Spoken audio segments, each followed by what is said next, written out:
कहते हैं कि तेरे प्यार का सिला हर हाल में देंगे, तेरे प्यार का सिला हर हाल में देंगे,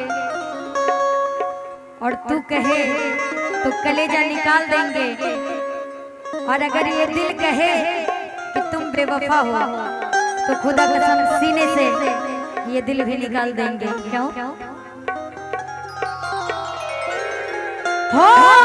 समझे ना पानी ताहर असली इरादा कि रूपवा के जाल में अरे धरा गई दादा,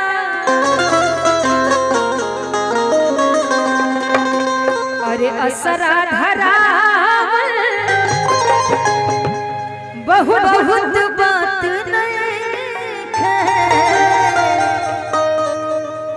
जियरा जुड़ावल, बहुत बात होला।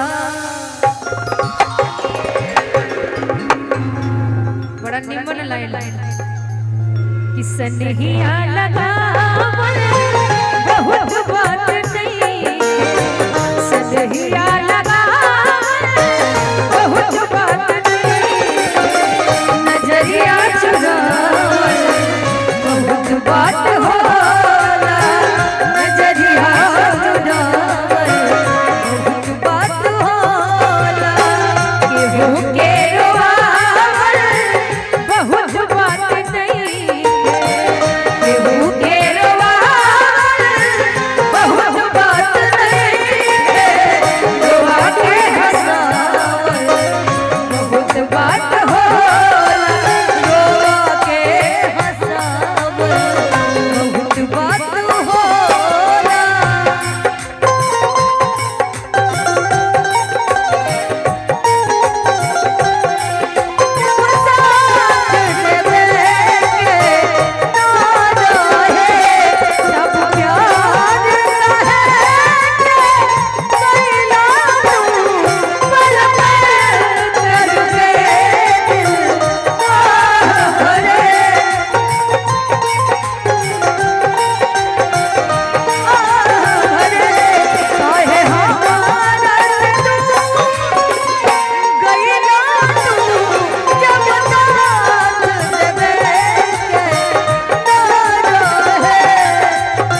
डहकावल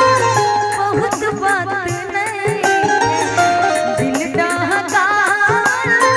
बहुत बात नहीं, जियरा चुरावल बहुत बात होला, जियरा चुरावल बहुत बात होला। एक लाइन और यही में रहे, ना कोनो हाथ ना बजरिया से होला, ना कोनो हाथ ना बजरिया से होला, मेरे आके रोग है नजरिया से होला।